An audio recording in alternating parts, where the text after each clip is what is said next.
Je cède maintenant la parole à Monsieur le député de Chambly pour une durée de 5 minutes. Monsieur le député de Chambly, à vous la parole. Merci, Monsieur le Président. Effectivement, Monsieur le Président, cet après-midi, nous avons posé des questions au gouvernement pour exiger la tenue d'une commission d'enquête sur l'industrie de la construction. Une exigence qui n'est pas seulement la nôtre, mais qui est également une demande qui est faite par de très nombreux observateurs et, je vous dirais, par la quasi-totalité des citoyens québécois. Or, à notre grande surprise, Monsieur le Président, malgré le fait que nous ayons posé 12-13 questions cet après-midi, le premier ministre du Québec, à qui nous adressions ces questions, ne s'est pas levé une seule fois. Le premier ministre est resté silencieux, n'a pas daigné se lever à aucune de nos 13 questions sur le sujet. C'est le ministre de la Sécurité publique qui s'est levé, Monsieur le Président, et qui a dit essentiellement « Laissons les enquêtes policières se poursuivre et on verra plus tard ». C'est, Monsieur le Président, la même réponse que le ministre de la Sécurité publique nous a donnée il y a plus de 6 mois.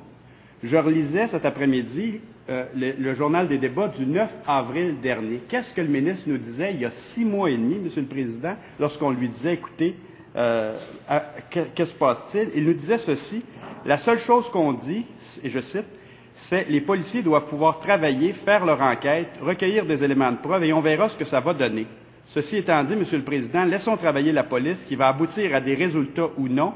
On verra, mais c'est à ce moment-là, Monsieur le Président, qu'on pourra prendre les décisions les plus éclairées, tout simplement.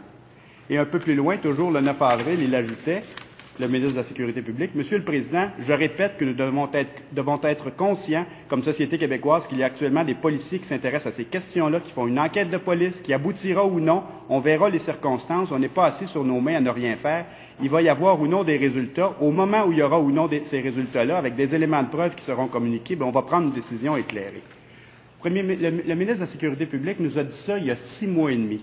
Il nous a dit, attendez, laissons les enquêtes policières se poursuivre. On est 6 mois et demi plus tard, Monsieur le Président, et on nous donne la même réponse. Je vous avoue que ça ne m'apparaît pas très, très sérieux. J'ai déjà eu l'occasion de le dire, Monsieur le Président, oui, il y a des enquêtes policières, mais il faut maintenant qu'il y ait en parallèle l'institution d'une commission d'enquête publique et transparente. Je le rappellerai pour les fins du débat, Monsieur le Président, une enquête policière, et pour les gens qui nous écoutent, une enquête policière, ça porte, et le ministre le sait très bien, sur des cas individuels, sur des cas précis. Un policier, une équipe de policiers étudie un dossier, monte une preuve ou tente de monter une preuve hors de tout doute raisonnable à présenter à un procureur de la Couronne qui éventuellement regardera le dossier et décidera de porter des accusations criminelles. C'est long. Souvent, ça n'aboutit pas parce qu'on n'a pas réussi à avoir la preuve. Et vous savez, les policiers sont quand même assez limités, Monsieur le Président. Si les policiers demandent à quelqu'un, veulent interroger quelqu'un, la personne peut très bien dire, écoutez, moi je ne parle pas aux policiers, et fin des émissions. Alors ça, c'est une enquête policière, c'est limité, c'est long, et avec des pouvoirs limités. Parallèlement à ça, une commission d'enquête, Monsieur le Président, c'est beaucoup plus large. La commission d'enquête, elle va se pencher sur toute une problématique, et manifestement, il y a un problème, on a un méchant problème présentement au Québec, qui est constaté par tous, qui va bien au-delà des quelques cas individuels. On a un problème social, on a un problème de société, et il faut qu'on se penche là-dessus. Et ça, une commission d'enquête, elle peut faire ça parce que, Monsieur le Président, les commissaires ont des pouvoirs étendus. Ils peuvent assigner des témoins, donc pour faire l'état de la situation, ils peuvent entendre des experts, et surtout, ils formulent des recommandations pour que ces choses-là ne se reproduisent plus. Ils constatent les failles du système et nous proposent, dans leurs recommandations, leurs rapports, ils nous proposent des changements qui peuvent éventuellement être mis en place par le gouvernement pour qu'on règle ce problème une fois pour toutes et pour de nombreuses décennies. Alors, et c'est ça que les gens attendent du gouvernement, c'est qu'on se penche sur le problème et qu'on trouve des solutions qui vont faire en sorte que le problème ne se répète plus. Alors, c'est deux choses, et on peut très bien, Monsieur le Président, à la fois poursuivre les enquêtes policières et tenir cette commission d'enquête qui est réclamée par tous. Parce que manifestement, ici, on est bien au-delà des cas individuels. On parle, Monsieur le Président, je le disais cet après-midi, d'un système organisé de collusion, non seulement à Montréal, mais aussi dans d'autres endroits au Québec. On parle d'un système où le crime organisé serait impliqué. On nous dit même que 80% des appels d'offres dans la construction de la région de Montréal la mafia contrôlerait ça. On parle d'un système qui nous coûte des centaines de millions de dollars, des milliards de dollars par année. Alors, Monsieur le Président, on a un méchant problème de société. Ça va bien au-delà des cas individuels sur lesquels la police travaille. Il faut qu'on se penche sur ce problème global, sur ce problème social. Et ça ne peut se faire que par le biais d'une commission d'enquête publique et transparente. Merci, M. le député. Chambly, je vous cède la parole, M. le ministre, maintenant, pour une durée de 5 minutes. Monsieur le ministre. Je vous remercie, M. le Président. J'ai déjà eu l'occasion de dire, et je vais répéter, parce que le député de Chambly a commencé son allocution, ou enfin ses remarques de cette façon-là. Il reproche au premier ministre de ne pas s'être levé en Chambre pour répondre à des questions qu'il lui posait aujourd'hui.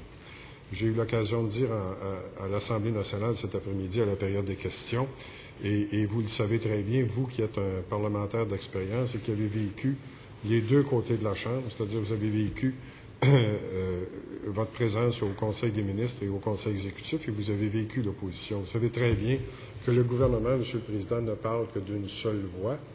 À plus forte raison, lorsque la question est posée et que c'est la personne qui est à la droite du premier ministre qui se lève, en l'occurrence le ministre de la Sécurité publique, parce que j'occupe aussi la position de leader, que le premier ministre est présent en Chambre et que je donne les réponses, vous savez très bien que la responsabilité ministérielle fait en sorte que le gouvernement au complet ne parle que d'une seule voix et que lorsqu'un ministre donne une réponse à une question, ce n'est pas l'individu qui occupe la fonction qui donne la réponse, il parle au nom du gouvernement. Et donc, les réponses qui ont été données en Chambre cet après-midi sont les réponses du gouvernement. C'est la première chose que je voulais dire pour le bénéfice des gens qui souhaiteraient nous écouter. C'est certain qu'il y a déjà un certain temps, Monsieur le Président, et je ne le nie pas, que lorsque des demandes comme celle que fait le député de Chambly maintenant sont faites, je donne la réponse que j'ai donnée aujourd'hui, en cela montrant d'une part la cohérence du gouvernement, mais d'autre part en disant toujours la même chose, Monsieur le Président, il n'y a pas d'entêtement de la part du gouvernement à refuser une commission d'enquête publique. J'ai dit que la porte n'était pas fermée à la tenue d'une enquête publique, mais qu'il apparaît au gouvernement que le meilleur moyen actuellement de s'occuper de ces allégations, c'est par le biais des enquêtes policières. Bien sûr que les enquêtes policières, ça prend un certain temps. Le député de Chambly ne peut pas ignorer ça. Ce n'est que sa partisanerie et son obligation de partisanerie en Chambre aujourd'hui qui font en sorte qu'il feint d'ignorer qu'une enquête policière, ça prend un certain temps. C'est évident.